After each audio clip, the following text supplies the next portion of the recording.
Today on an all-new Dr. Phil.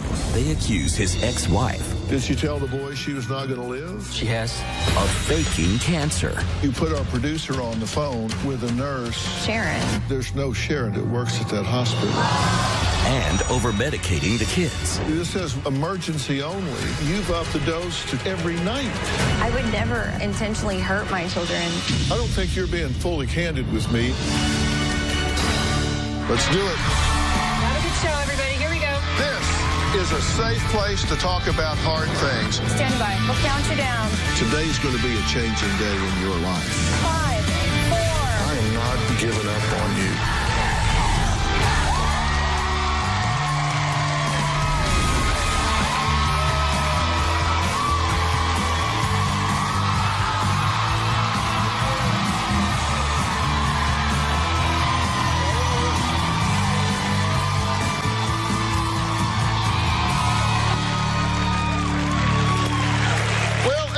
To me with a problem that I'm sure many can relate to. She says she cannot stand her husband's ex-wife and accuses her of alienating her from the children. Sound familiar? Yeah, all too familiar. Well, the similarities will probably end there because the accusations get a lot more serious. Amber also believes her husband's ex, Carrie, has Munchausen's and Munchausen by proxy. I'll explain as we go along. She claims Carrie is over-medicating the boys, and they have missed at least 71 days of school in 1 year due to mom's lack of parenting. But that's not all. Amber claims Carrie is controlling, narcissistic, and unstable, and has even faked her own cancer. Now, meanwhile, Carrie says Amber can't seem to stay in her place and that Amber wants her kids to herself. The very first time I met Carrie, she told me to stay away from her kids, you bitch. I think Carrie is jealous of the fact that Marcus and I have a relationship and a loving family. Marcus and Carrie have 2 boys together, ages 10 and 12. I believe Carrie has Munchausen disease and Munchausen by proxy. Carrie is always saying her kids are sick. If the boys are sick, have a cough, her first reaction is to take them to the emergency room. The kids take a lot of different medicines. Nose sprays, inhalers, allergy medicines, pills. Carrie and Marcus's boys have had up to a total of 71 days per year of being absent and tardy at school. It's outrageous. Carrie brainwashes the boys every chance she gets. She can try to make me out to be the bad guy all you want. You are. Has even brought cops to our house saying we were trying to keep the boys from her, and we were not. You showed up at my house with the cops. 2 weeks after they were supposed to be home. Are you kidding? No, I'm not. 2 days.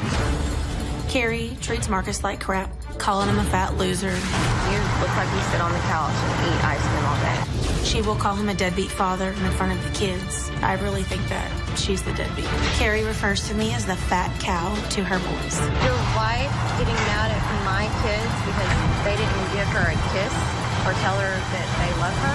So what? She has also called me a stupid, fake, fat bitch. Marcus and I would like to get custody of the boys. We have a stable home and environment and structured living, and we would like to get the boys. Well, Marcus says Carrie controls the co-parenting situation. Take a look. Carrie is controlling, vengeful, manipulative. Carrie's jealous of my relationship with Amber and the fact that we're happy.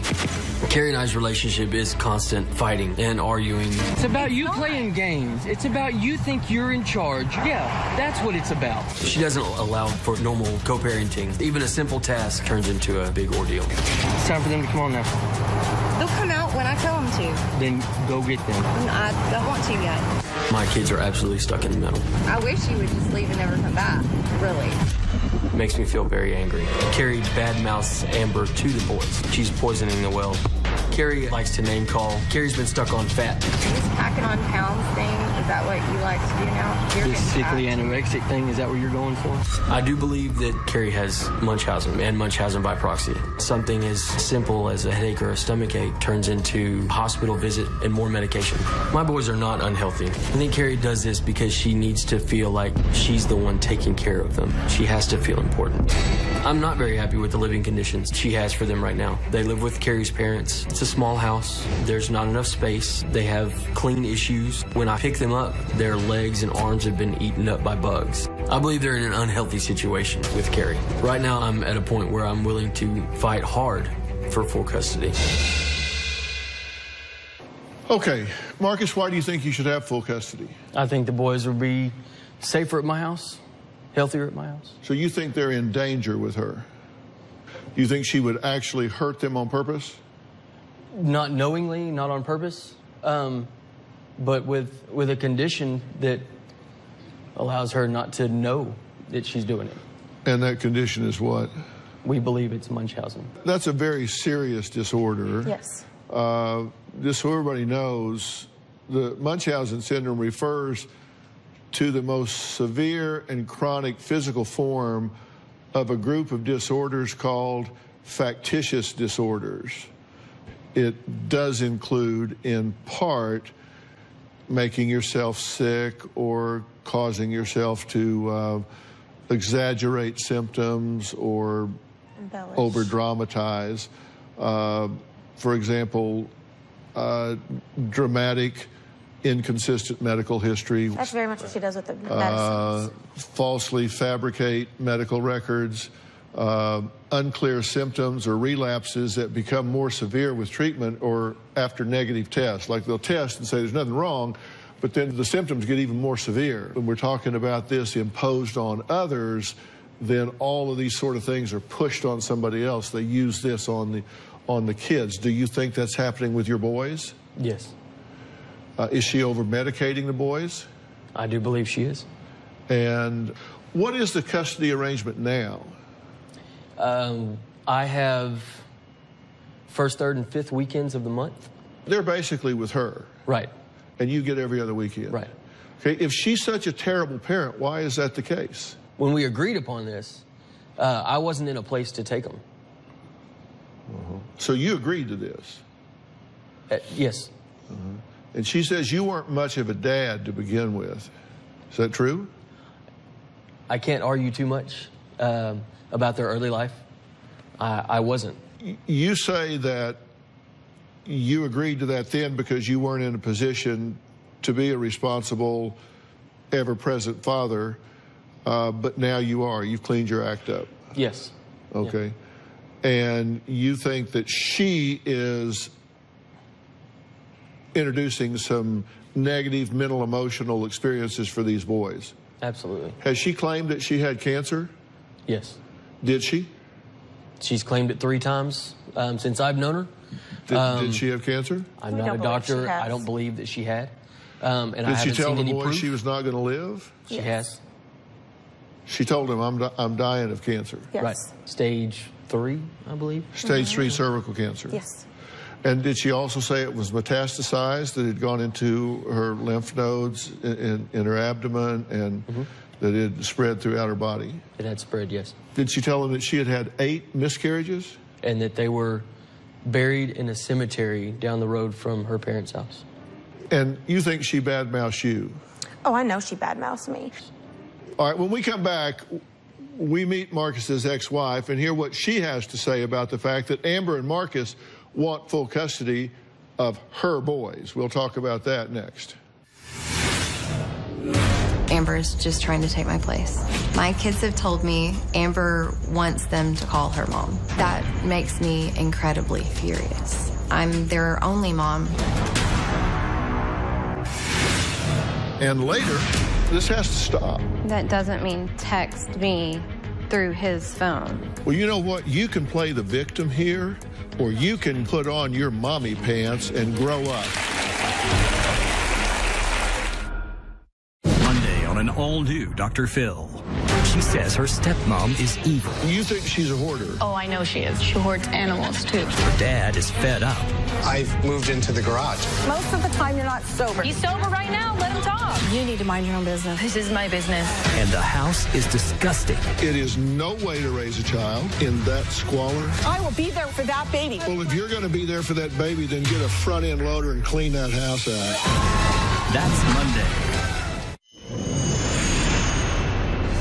Carrie claims that she stuck my son with an EpiPen in the middle of the night, and she had never done it before. Carrie watched him sleep at night, told me that he had stopped breathing, so she stabbed him with the EpiPen while he was sleeping. He didn't wake up. An EpiPen is a needle. If somebody stuck you with a needle while you're asleep, you're gonna feel it. I think Carrie made up this whole thing so that she could look like the good mother that saved her son. That way it looks like Carrie's taking better care of the boys.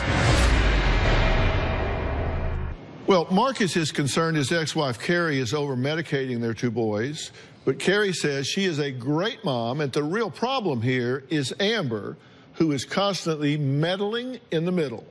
Take a look.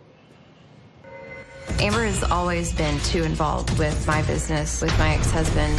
Amber is two-faced. Amber is just trying to take my place. The first time I met Amber, I stuck my head in her door and I told her, you need to stay the hell away from my kids. Marcus and Amber are constantly telling me they're a better parent than I am. The one thing that I'm great at is being a mom. My kids have told me Amber wants them to call her mom. That makes me incredibly furious. I'm their only mom. Marcus does pay child support, but it is not consistent and it is very difficult to get any money from him. You don't pay for child support. I know you gotta have I pay plenty. exactly what I'm supposed to pay. Marcus tends to always be volatile, angry at something or someone. I have called Amber and Marcus names. I've called Amber fat cow before. I've talked about Marcus's turkey neck. I want to hurt them in the moment. My kids do have a lot of allergies and asthma. It is ongoing. The boys used to have nebulizer treatments twice a day, nose spray, 2 different pills, and 2 different inhalers. And that was every day. I've always been on top of all their medications and dosage. I take them to just about all of their doctor's appointments. I take that responsibility very seriously. Amber has told me that my children are her children. I do believe that Amber would love to get my kids to herself, and that is definitely over my dead body. There is no way that I will ever let that happen. All right, Carrie, thanks for being here. At this point,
won't forget this. Why do I regret this? In my mind reckless, thoughts are feeling endless. Sitting up, I'm breathless, anxiety's infectious. I feel so defenseless, betrayed and embarrassed. I hate being open, I hate being broken. I feel like an ocean filled up with emotion. Anger ain't a potion, rub it on like lotion. I can feel it soaking, reopen, the scars have awoken.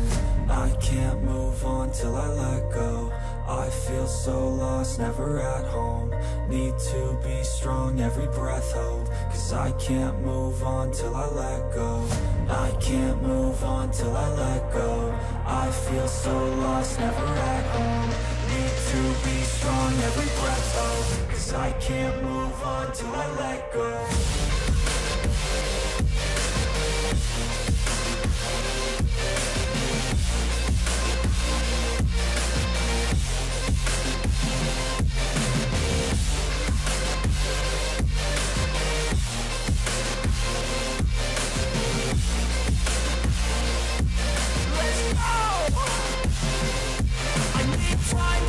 The pain makes it real. I don't wanna feel, I just wanna kill the bad thoughts and steal a good thought and feel. I'm just lost to feel, I'm just lost to feel. I need time to heal, I can't steer the wheel. Cause this drive it kills, and it gives me chills. A nice road it feels, I slip off the peel and crash all the steel. Will I ever heal?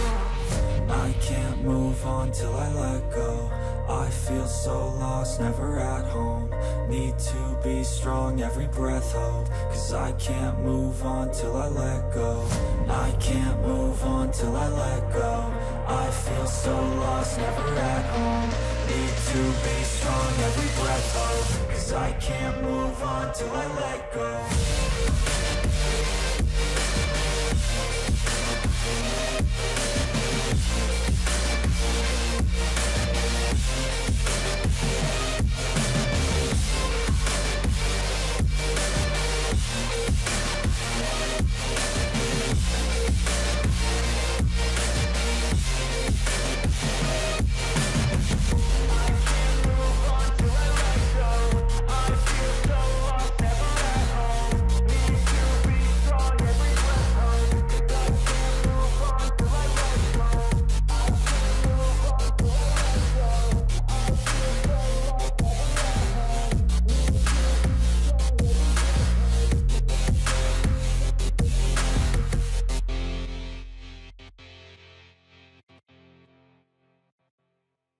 Point, you think these two are toxic for your boys?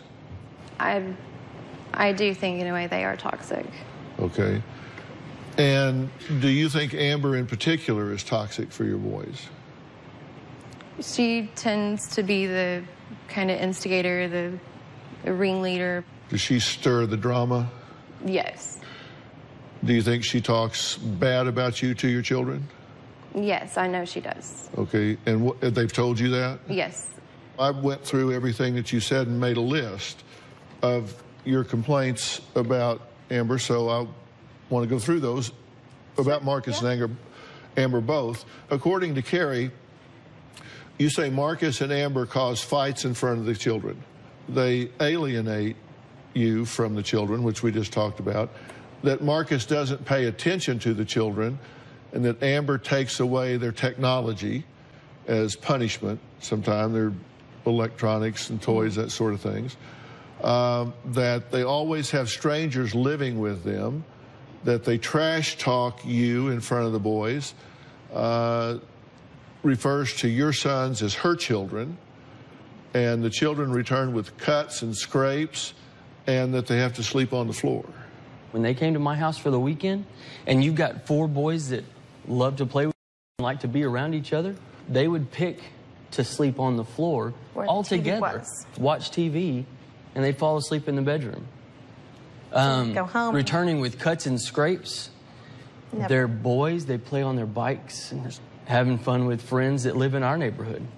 As far as the strangers, there are no strangers living in my home. One was my biological brother for about 4 to 6 months, and the other one was a friend from Europe that we brought here from a mission trip that we took in March. We do not talk trash about Carrie. We will talk to the boys with them about Carrie. It's like the instance they told me that Carrie said, I'm not their stepmom and technically not part of their family. We had a discussion about it because that's not right. I am their stepmom. You know, we heard you say that you wanted her to stay out of your boys' lives. In the beginning, when I first found out about Amber, I was dating Marcus. He was coming. Y'all divorced in 09, and I'm y'all aware of separated in that. 07. And we were dating. That was 2011. Okay. He was coming to my house every other weekend and staying with me. So, yeah, it disturbed me because I was like, who is this woman? And so I did say that. I said, you need to stay away from my kids. You guys had an exchange with regard to custody. Let's take a look at this. I wish you would just leave and never come back. Wish you would leave and never come back? Okay, it makes sense now. That was one of those little, me and Marcus having an argument and him videotaping. You know, you cut me down and cut me down. You know, like when I get told how bad of a dad I am, how bad of a father I am. It's always two on one. Handle my situation. It is always 2 on 1, always. Coming up, Amber says that she does not believe that Carrie battled cancer in 2012 and that she faked it for attention. Carrie says, not true. We're going to talk about that, and we're going to talk about the children's health when we come back. You have had cancer 3 times. You put our producer on the phone with a nurse, Sharon Hodges.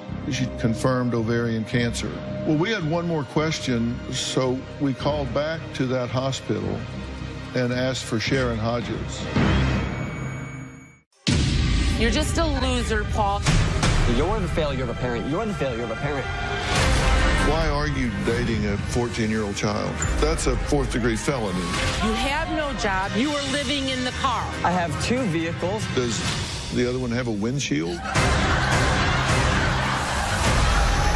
My stepdad is guilty of molesting me and my sisters. You know what you did. I didn't do what you said I did. Oh, yes, you did. Your daughter's 14. You say, I'm giving her dope because all kids smoke dope anyway.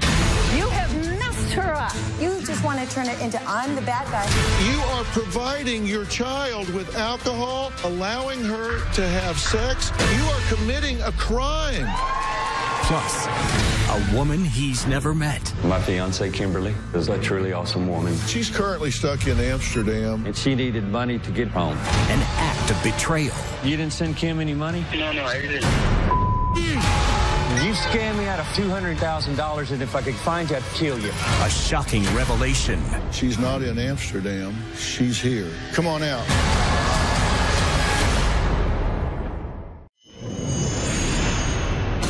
In December of 2012, Carrie claimed to have stage 3 cervical cancer and claimed cancer was in her lymph nodes in her abdomen. She did throw herself a party.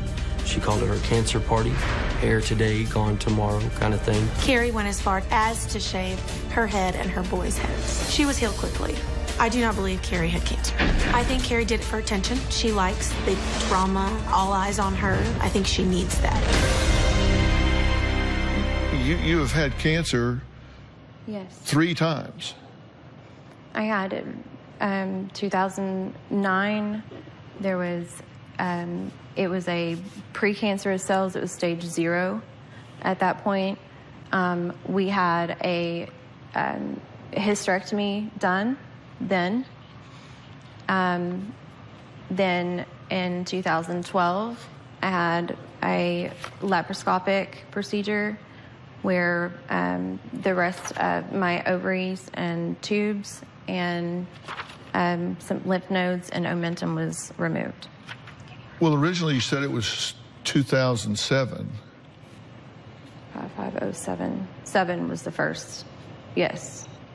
Your next bout was in 2012? Yes. That's when you had chemo and radiation? Yes. And that's when you lost your hair? Yes. And you shaved your head. Yes, we did. We asked you about this when we talked to you earlier, and here's what you had to say. So you've had some health issues? Yes, I've had some health issues in the past. What happened? What were your health issues? I had precancerous cells, cervical. Let me try that again. So you had cancer? At that time, we think it was just the precancer at that point, but then about 4 years later, I ended up. How do I even go about that? I'm sorry.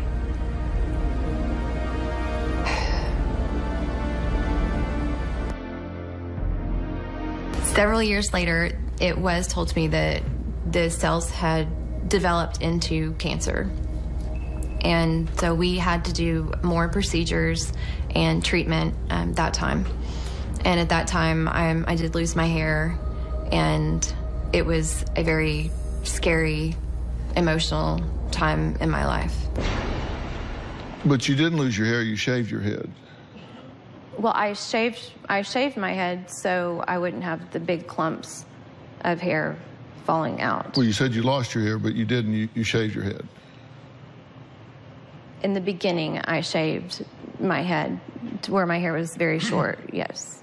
And we asked you about this morning, and you put our producer on the phone with a nurse from the Christus Trinity Mother Frances Hospital in your hometown, right? Yes. Sharon Hodges. Yes. Who's a nurse there? Was she involved in your treatment? Yes, I knew her from having visits there.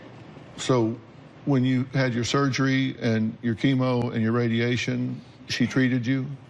Well, she was one of the nurses there. And so the producer talked to her, and she told the producer that you went through cancer treatments, several months of chemo in 2012, and confirmed ovarian cancer. We asked for Sharon's work email so we can also get an email confirmation, and she wouldn't do that. She said she was worried that she would get in trouble. I called, and they had told me I needed to sign, records release and things, so I don't know if... Well, we had one more question for her, so we called back to that hospital and asked for Sharon Hodges. Okay. And they said there's no Sharon Hodges that works there. Who is Jenny? It's her best friend. One of my friends. Because when you called Sharon Hodges on your cell phone, the name Jenny came up in the screen. Well, yeah, because I know Sharon. That's what I was telling the producer. But you have Sharon in your cell phone under Jenny? No.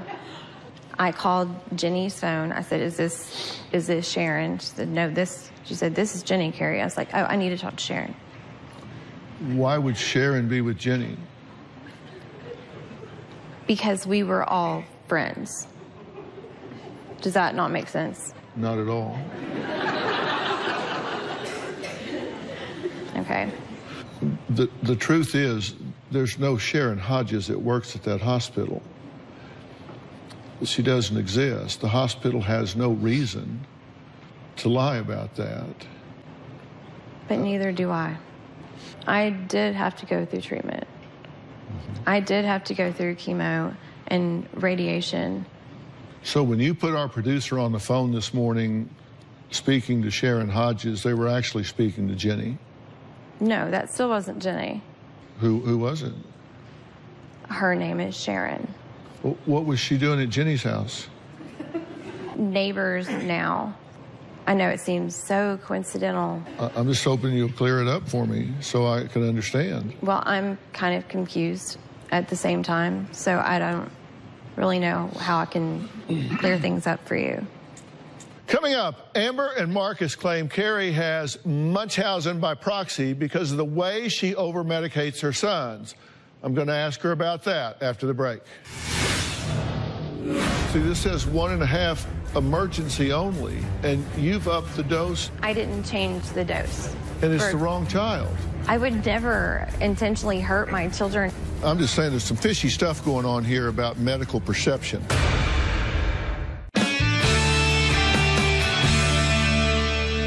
I'm looking at this from a judgment standpoint, and when I look at your medication of your children,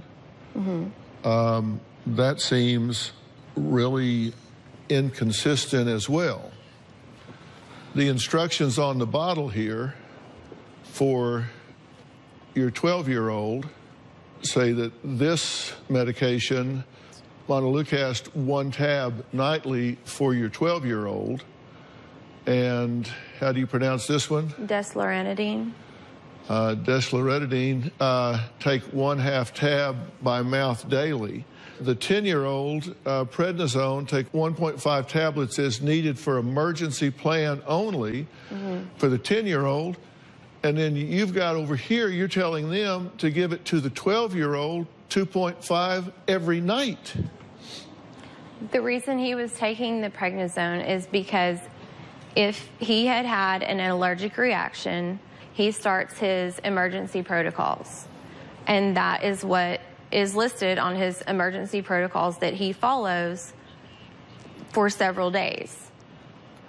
They both have the same medications. I understand that one on this screen, one is saying it's a 12-year-old's, but one is saying it's a 10-year-old's. But they have the same medicines. And they're prescribed the same medicines. See, this says 1.5 emergency only. Right. And you've upped the dose to 2.5 every night. I didn't change the dose. And it's the wrong child. Right, it's a different child, it's a different dose. It didn't come from me, it was the doctor's, that was what the doctor's notes had told me to do. His emergency plan is in the paperwork that I provided. All we have are your instructions. That's all you gave us. And then the bottles, which are different from what you say to do. I would never intentionally hurt my children or over-medicate as... Well, I think you would do what you thought was the right thing to do. I don't think you would hurt your children on purpose. Don't hear me saying that, because I'm not. I understand that. But, you know, I'm just saying there's some fishy stuff going on here about medical perception. I'm not going to mess with my children's medications. My kids are my entire world, and they're all I have. I'm concerned about the conduct the three of you are having with regard to this tug-of-war and fighting in front of the children. And we have some examples of that. This is what the kids are subject to. You can try to make me out to be the bad guy all you want. You are. You showed up at my house with the cops. 2 weeks after they were supposed to be home. Are you kidding? No, I'm not. 2 days. You look like you sit on the couch and eat ice cream all day. Is this packing on pounds thing, is that what you like to do now? This sickly anorexic thing, is that what you're going for? It's time for them to come on now. They'll come out when I tell them to. Then go get them. I don't want to yet. I wish you would just leave and never come back, really. Just how are Marcus and Carrie's boys being impacted by their parents' constant fighting? We're going to hear what they have to say next.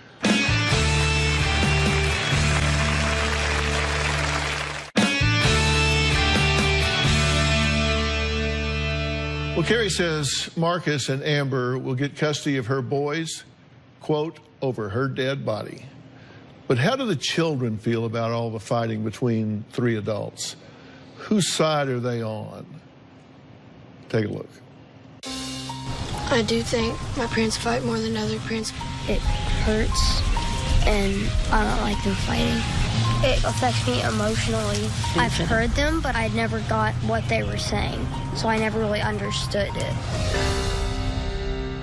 When Child Protective Services, for example, comes in and looks at the fitness of a parent, they look at 10 different factors.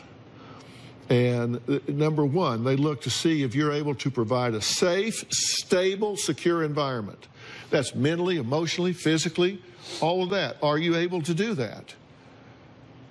Do you maintain a loving, stable, consistent, and nurturing relationship with the child?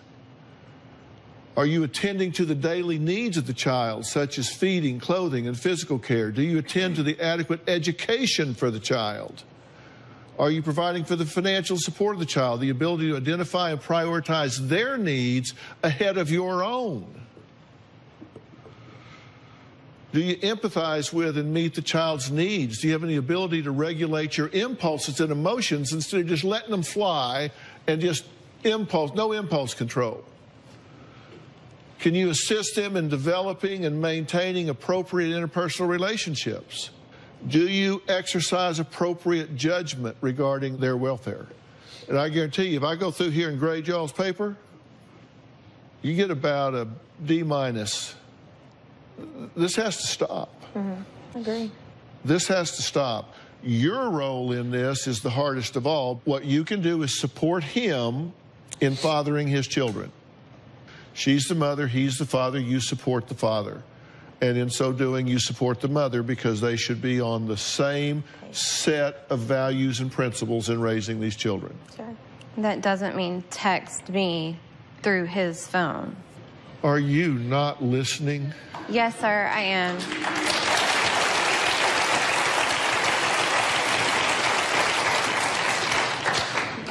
I didn't want to come out here feeling like it's 2-on-1, but yet it's always like that. Well, you know what? You can play the victim here, or you can put on your mommy pants and grow up.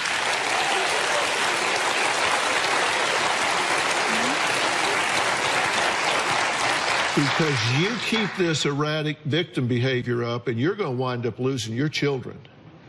And that needs not to happen. You need to grow up, and you need to deal with these children in a mature fashion. And you have not been forthcoming with me, and I am trying to be as supportive as you as I can be. And you need to hear what I'm telling you. You need to hear what I'm telling you. There is nobody working harder for you right now in this room than me. And you need to hear me, because I know what's around the next corner if you don't stop what you're doing and start doing what you need to be doing. We'll be right back.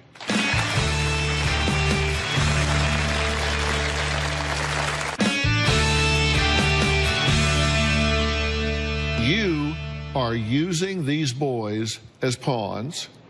You are using their medical circumstance and situation to dramatize your relationship with them. You're using your own medical situation to dramatize your life and your situation.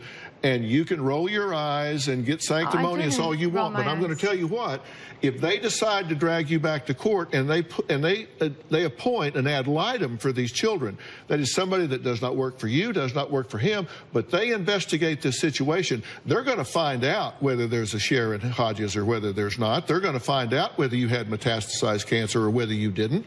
They're going to bring all of that to bear, and the truth is going to come out, and then somebody's going to say, this woman is not stable enough to be in the position that she is in. You don't want that to happen. What you want to happen is to work from this point forward.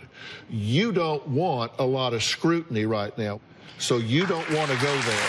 What you want to do is work from this point forward. And what you want to do is not prove her wrong. What you want to do is say, let's behave like adults and stop arguing. You don't need to go back to court. You don't want the government in your family. You have no idea what they're going to do. Work this out between you. He's already filed papers for court. Work this out between you. You'll be so much happier if you do. Believe me. That's why we wrote into the show. So please, I will get you a family counselor that will sit down and work out a co-parenting plan and tell you where the pitfalls are and how to make this work, and they will monitor you until you get it right. I will get you that person to do that. Will you participate in that? Absolutely. Will you participate in that? Yes, I will. Your enthusiasm is underwhelming. That's better. Coming up, a wife who says she has been home taking care of her sick husband for the past 7 years, and that has taken all of the romance out of their relationship. That story next.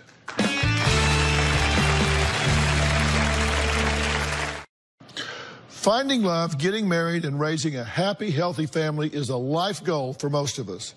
But what happens when the person you married is stricken with a serious illness and your primary role changes from spouse to caregiver? Well, that's exactly what happened to my next guest, Deb. She and her husband, Rodney, have been married 22 years and have 2 teenage children.